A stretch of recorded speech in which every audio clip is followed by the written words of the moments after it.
Hello everyone, Professor Zeeb here, and welcome to another visual lecture here. We're going to go over some very important stuff.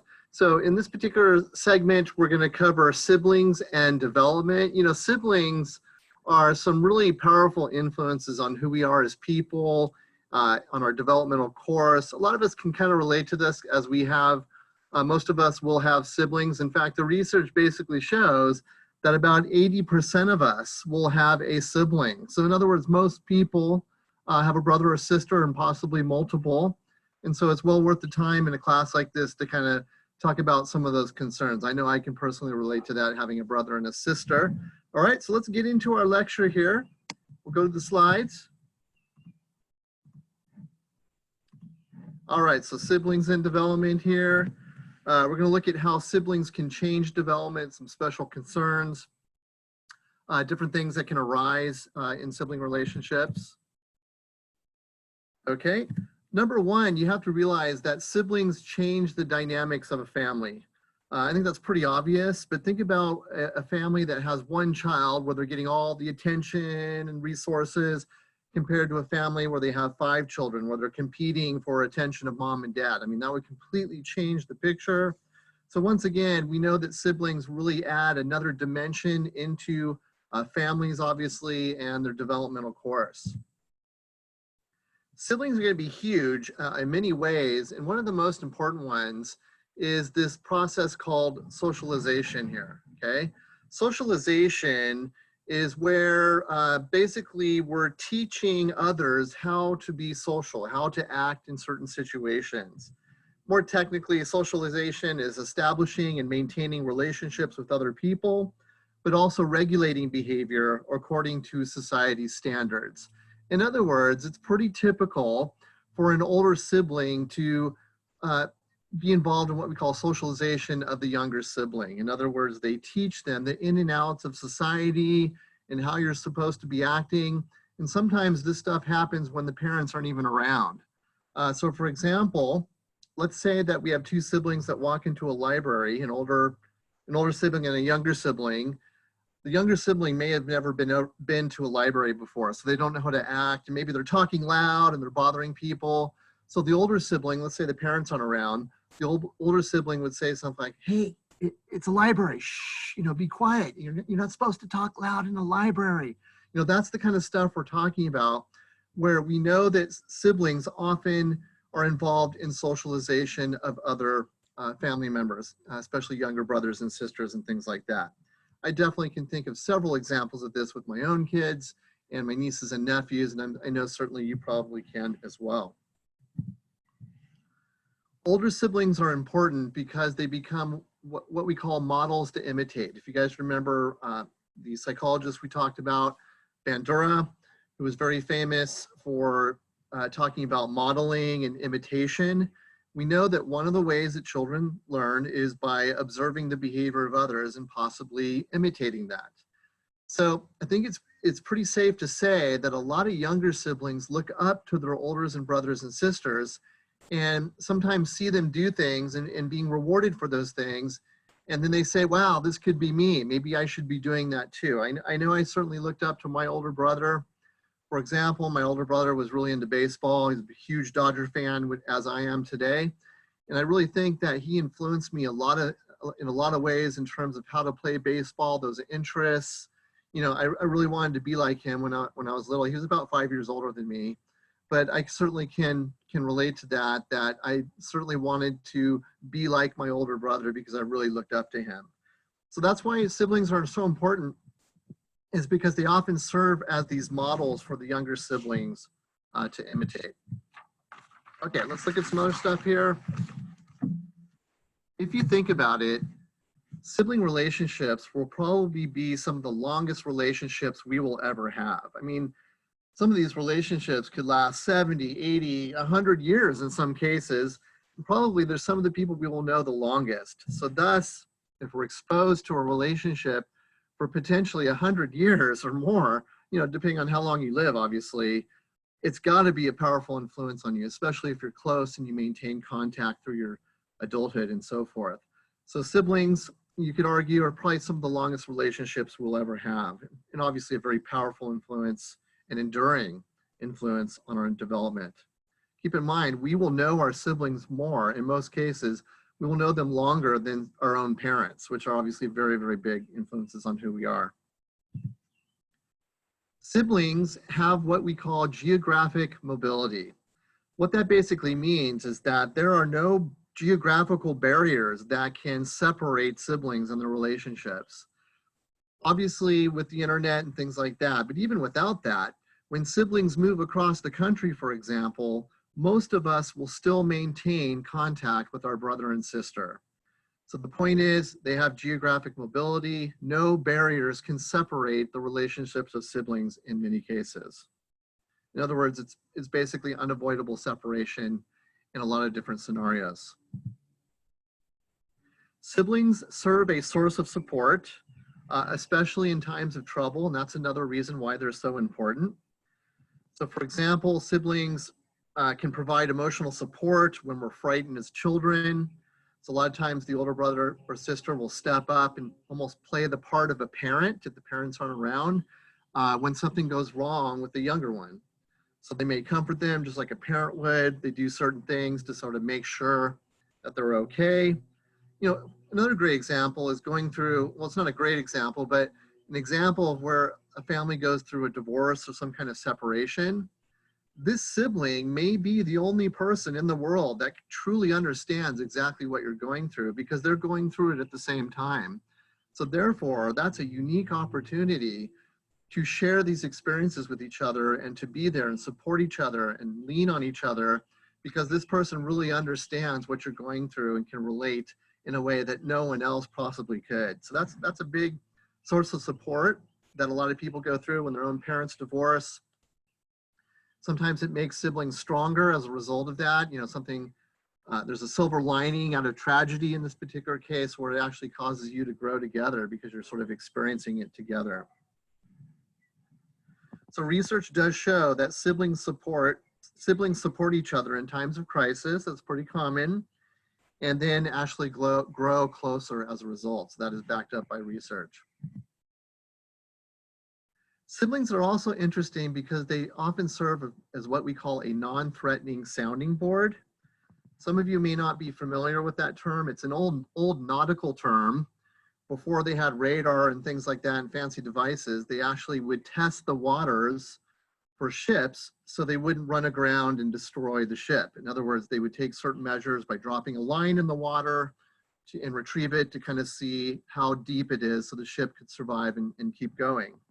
So we're saying that in a sense, siblings are kind of like these non-threatening sounding boards that we sort of look at in nautical terms. In other words, we test ideas on each other. That's pretty typical. I know I certainly did that with my own relationships with my brother and sister. In other words, as a sounding board, we have an opportunity to test the water, so to speak, to look for danger, okay? So siblings are famous for that. I love this one. So let's say there's some kind of new idea that, or something that the child is considering, and they don't know if mom and dad are gonna go for it. So they may try it out on their brother or sister to kind of see what would happen. So for example, let's say I'm a child and or a teenager and I'm deciding I want to get a tattoo, but I don't know if mom and dad are gonna quite go for that. So I may ask my brother and sister, hey, you know, what do you think mom and dad will say if I get this tattoo? Do you think they'll go for it? Are they gonna be mad? Do you think they'll be accepting of it? That's the kind of stuff we're talking about, where siblings often test the waters with each other to kind of see if it would fly with mom and dad. So definitely, once again, can relate to that in my own experiences. So this could be new ideas, new roles that they're portraying, behaviors, looking for reactions to kind of test things, and that's kind of what we mean by that. Siblings also provide direct services to one another. So we said that they are sources of support emotionally, especially when things go wrong, but certainly siblings, you know, for example, borrow clothes or they loan money, CDs or whatever it is, cell phones. So in a lot of different ways, they provide these services that they may not be able to get in other places. In other words, what that sort of means to me is that siblings are looking out for each other by providing these direct services to each other. Okay, so next we go to something called the Sibling Underworld. I love this one. The technical description of this one, it's a subsystem or coalition of siblings. In other words, it's almost like this secret communication without the parents even knowing this is happening. So that's very similar or related to the non-threatening sounding board concept that we've already introduced, where there's sort of underground secret communication that happens behind the parents' back, and they have no clue that this is actually happening. In other words, they, as we said, siblings like to test things on each other. And so what we're saying here is that it's sort of a form of a system or a coalition that they formed, and the parents may have absolutely no idea that this is actually happening. So certainly, I think back to my own childhood, I definitely saw a lot of scenarios with that. Okay, so the last concept I want to talk about here is something called sibling rivalry, which we need to mention here because it's an important one. This is something that was really discussed a lot by the very famous Erik Erikson, who we've been learning about in the class. And so, as the name implies, this is where siblings are competing for parental attention, whether it be praise or privileges. In other words, they're being compared against each other, and it may create dissension. So sometimes we see this stuff happen when there's, these two children where they could represent potential rivals with each other, okay? Psychologists believe one of the reasons this happened, or one of the things to consider with this, is that if one sibling is consistently losing out, for example, if the parents are showing favoritism towards one child and not the other, the one that is losing out, that's associated with some pretty strong negative feelings, as you can imagine, because they're losing out, they can never win. This other sibling is always viewed better than me. So that's got to be frustrating. Typically, it's going to be the younger sibling in most cases, where it's associated with negative feelings because they can't measure up to that better or older sibling or whatever they are. Older siblings can also create a sense of inferiority in younger siblings. See, guys, a lot of times what parents do, me, I'm no exception here, is that we compare our children against each other in terms of what they can do and what they can't do. Like, you may notice that one of your children are very good at math and the other one's not. One of your children may be very athletic, but the other ones are not. That's the kind of stuff we're talking about. So what we have found is that if there's a child, once again, that's always losing out, that may create a sense of inferiority. In other words, feeling that they're inferior or they don't have the skills and necessary to survive, and that makes them feel horrible, where there may be a drop in self-esteem or depression, for example. See, this happens a lot when we compare older siblings to younger siblings, because the older siblings are more advanced developmentally in most cases. So therefore, it's not really a fair comparison, especially if there's a big span of difference of years between them. In most cases, the older sibling is probably going to win out because they're older, they're more mature, developmentally, they're ahead of the game compared to the younger sibling. For example, if both of my children play instruments, as a parent, I may compare their ability, and I may find that the older sibling is much more skilled at playing that instrument because they've had more experience, they're older, their motor skills are more developed, et cetera, cognitive skills. So in other words, the younger sibling may consistently lose out and thus feel inferior. So because of this, we think this may be a major reason why siblings often pursue different activities and interests and hobbies. Obviously, things like personality and personal interests factor into this, of course, but this may be the driving force that separates siblings, where one will go in a completely different direction because they don't want to be compared against the other sibling because they will never win because they're older, they're more skilled, or whatever it is. So we think this may be a contributing factor why siblings often go in different directions, or at least one piece of the puzzle why that is. We've also found that these problems, the sibling rivalry, seems to be more common when children are closer in age, when siblings are more closer together. Let's say like a year or two compared to, say, 5.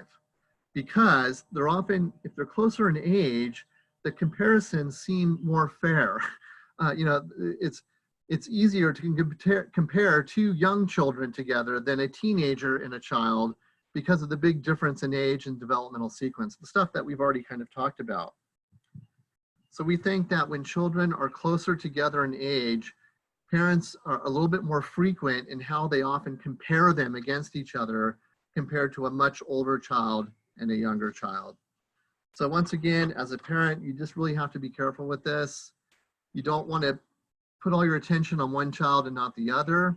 You want to think about developmental differences between kids and to understand that that may be contributing to those differences, but also to be very sensitive to the younger child or the child that's losing out, because obviously it could sort of translate into some of those strong negative feelings that we talked about. All right, so this will kind of conclude our short lecture on siblings. I hope you found it relatable and interesting at the same time. We will see you online, and please progress to the next step in the class.